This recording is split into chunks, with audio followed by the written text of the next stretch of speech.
अस्सलामुअलैकुम। Welcome to abroad. दोस्तों, दो हम चीज़ों पर बात करने जा रहे हैं। पहला एक सर्च एंड रेस्क्यू मिशन की बात करेंगे जिसपे पाकिस्तान नेवी ने 8 ईरानियन लोगों को बचाया। और इसी ज़मन में अगर देखा जाए तो इंडियन नेवी ने भी बहुत से ऑपरेशंस किए रेड सी में, जहां उन्होंने सोमालियन पायरेट्स के खिलाफ कार्रवाई करते हुए बहुत से पाकिस्तानियों और बहुत से दूसरे नेशनल्स को बचाया।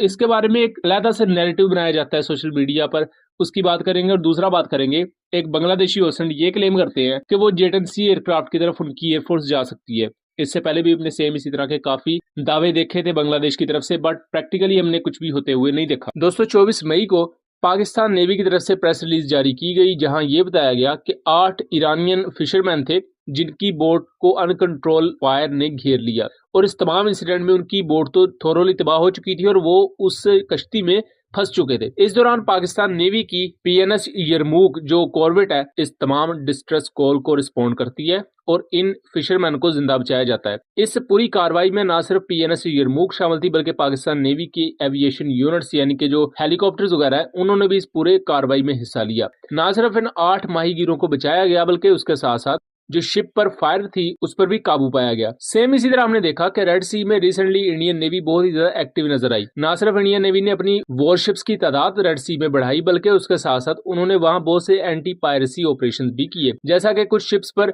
सोमालियन पायरेट्स ने जब कब्जा किया तो इंडियन नेवी ने वहां उन पायरेट्स को शिकस्त देते हुए इंडियन कमांडोज ने उन शिप्स को बाजियाब करवाया। इसमें 102 लोग टोटल बचाए इंडियन नेवी ने, जिनमें 27 पाकिस्तानी शहरी भी थे। इसी तरह अगर माजी में चले जाएं तो मल्टीपल टाइम्स हमें यह नजर आता है कि पाकिस्तान नेवी ने इंडियन माहीगीरों को बचाया। मुख्तलिफ इंसिडेंट्स में कई दफा उन पर कुछ इस तरह की तंजीमों ने अटैक किया, उनसे बचाया। कई दफा उनकी शिप्स में और कोई मसला बन गया तो उन्हें बचाया। इसी तरह इंडियन नेवी को भी हमने देखा कि उन्होंने मुख्तलिफ इस तरह के नेशनल्स को बचाया। यहाँ कहने का मकसद ये है कि इस तरह के जो ऑपरेशन होते हैं ये नॉर्मली इंटरनेशनल वाटर्स में होते हैं। और इंटरनेशनल वाटर्स में ये चीज बहुत ज्यादा अहम होती है कि अगर किसी भी शिप को कोई खतरा बनता है तो उसको रिस्पॉन्ड करना ऑलमोस्ट हर नेवी का काम होता है। अगर किसी भी नेवी की शिप वहां मौजूद है और उसको डिस्ट्रेस कॉल मिलती है तो उसको रिस्पॉन्ड करना फिर उसकी जिम्मेदारियों में आता है। लेकिन इसको लेकर एक बहुत ही ज्यादा इमेच्योर किस्म का स्टांस मैंने सोशल मीडिया पर देखा। स्टांस कुछ यूं था कि जब इंडियन नेवी ने पाकिस्तानी नेशनल्स को बचाया तो ये कहा गया कि पाकिस्तान नेवी वहां क्यों मौजूद नहीं थी और पाकिस्तान नेवी का ये फेलियर है। हालांकि जो इंटरनेशनल वाटर्स होते हैं उसमें हर मुल्क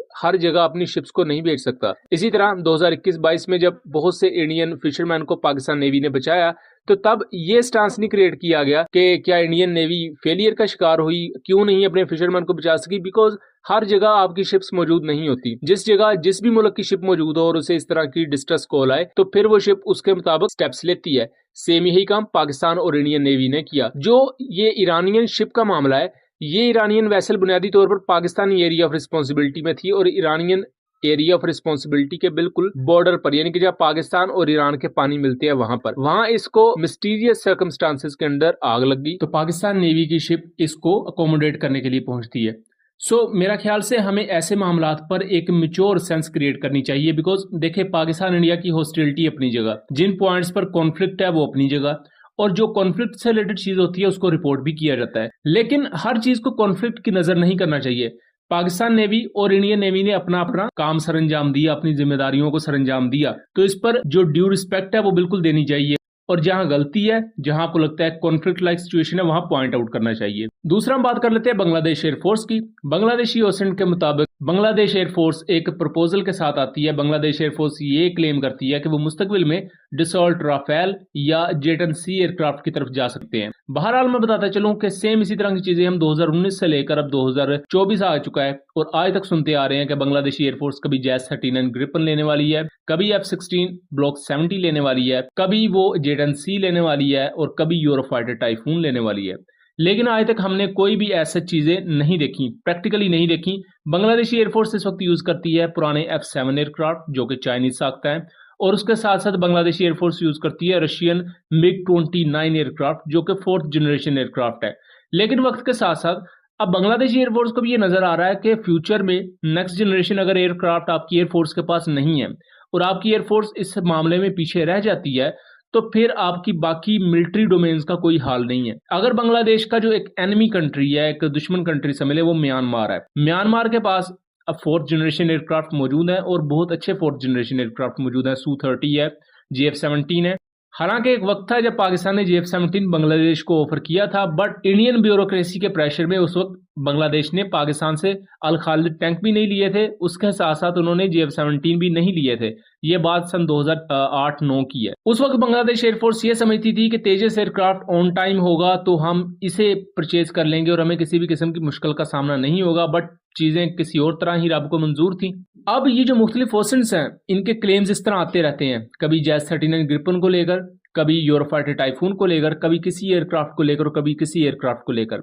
इस दफा भी J-10C एयरक्राफ्ट को लेकर जो क्लेम किया गया है, सो मे बी बांग्लादेश एयरफोर्स के जहन में कहीं ना कहीं चल रहा हो, जब से पाकिस्तान ने J-10C एयरक्राफ्ट को खरीदा है तब से ये देखा गया है कि मुख्तलिफ कंट्रीज ने J-10C एयरक्राफ्ट को लेकर इंटरेस्ट शो किया। सबसे पहले हमने देखा सूडान, उसके बाद तुर्किया तक ने कहा कि हम J-10C एयरक्राफ्ट को कंसीडर कर सकते हैं, और अब बांग्लादेशी साइड से भी अब दोबारा से इस तरह की बातें सामने आई हैं कि J-10C एयरक्राफ्ट को यूज किया जा सकता है। अगर देखा जाए तो J-10C एयरक्राफ्ट राफेल की निस्बत बेहतर एयरक्राफ्ट हो सकता है। इस हवाले से कह रहा हूं कि बांग्लादेश एक छोटा मुल्क है, उसको देखते हुए एक सिंगल इंजन एयरक्राफ्ट जो कि मीडियम वेट का है वो मोर देन इनफ होगा, क्योंकि J-10C एयरक्राफ्ट सफिशिएंट रेंज के साथ आता है कि वो बांग्लादेश के पूरे एरियाज को कवर कर सके। उसके साथ साथ चाइनीज इक्विपमेंट को बांग्लादेश पहले भी यूज करता है, सो अकोमोडेट करना बेहतर होगा, सप्लाई चेन का ज्यादा इशू नहीं होगा। अगर राफेल एयरक्राफ्ट को देखा जाए तो वो बांग्लादेशी एयरफोर्स के लिए थोड़ा सा कॉस्टली होगा। इंडिया का मामला डिफरेंट है, क्योंकि इंडिया का रकबा ही बहुत ज्यादा है, तो उनके लिए ट्विन इंजन एयरक्राफ्ट ही बनते हैं। अगर कोई छोटा सिंगल इंजन एयरक्राफ्ट है तो वो उतना ज्यादा इंडिया को अकोमोडेट नहीं करेगा, रादर कि उसे बहुत बड़ी तादाद में बनाया जाए। सो ये एक पूरी सिचुएशन थी जिसके बारे में मैंने सोचा कि आप लोगों से शेयर करनी चाहिए। उम्मीद करता हूँ चीजें क्लियर रही होंगी। मिलेंगे अगली वीडियो में, तब तक के लिए अल्लाह हाफिज।